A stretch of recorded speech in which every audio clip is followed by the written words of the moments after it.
Hi everyone. Today we're going to talk about equations with the distributive property. Okay, and so before we jump right into our equations, we're going to remind ourselves how to do the individual parts, and then we're going to put them together. Okay, so first, let's review the distributive property. So with this first problem I have that I need to simplify, I've got a 3 outside of my parentheses, and I remember that distribute means to pass out to everyone or everything. So I want to distribute this 3 to both the 2x, so 3 times 2x gives me 6x, and to the 4, so 3 times 4 gives me 12. Okay, so that's how I distribute.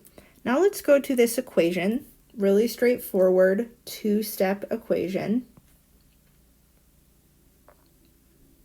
And you'll notice that what I simplified earlier, my simplified expression, is the same as what I have right here. That is not a coincidence, that is on purpose. So let's really quick remind ourselves how we solve this equation. I'm going to start with subtracting 12, so I get rid of my constant. These 12s cancel. I'll have 6x equals 24 minus 12, which is 12. Then I'll finish by dividing by 6, and I'll have x equals 2. Okay, so now we're going to take these two pieces and we're going to put them together into one bigger equation. So we now have 3 times 2x plus 4 equals 24. Well, we already figured out up here that 3 times 2x plus 4 is 6x plus 12. So we distributed already. So we're going to end up with 6x plus 12 equals 24. Okay, and then we already solved this equation right here. We subtracted 12 from both sides, got 6x equals 12.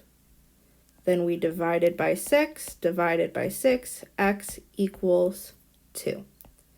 Now you might be saying, why did we just do that again? We just did the same thing 2 times in a row. That seems silly. And you're kind of right.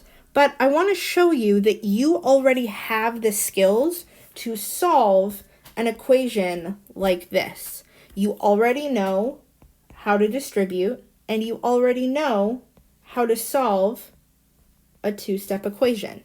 So now all we're doing is we're putting them together so that we do them one right after another. So let's talk about steps. What did we do? Well, the first thing that we did is we used the distributive property, and look, we even labeled it as number 1. Number 2, we add or subtract the constant from both sides. That's what we did right here.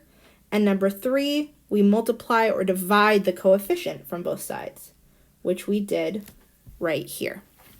Okay, so this is already a process that you know. We've just never put it all together before.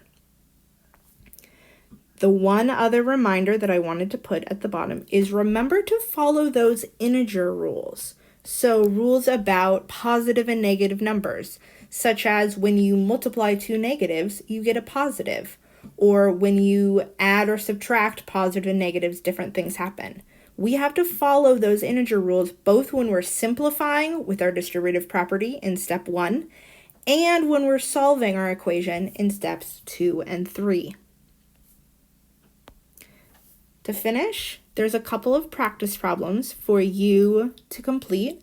The first two have you simplify the distributive property first and then solve an equation with the distributive property. The third problem has you solve it all together.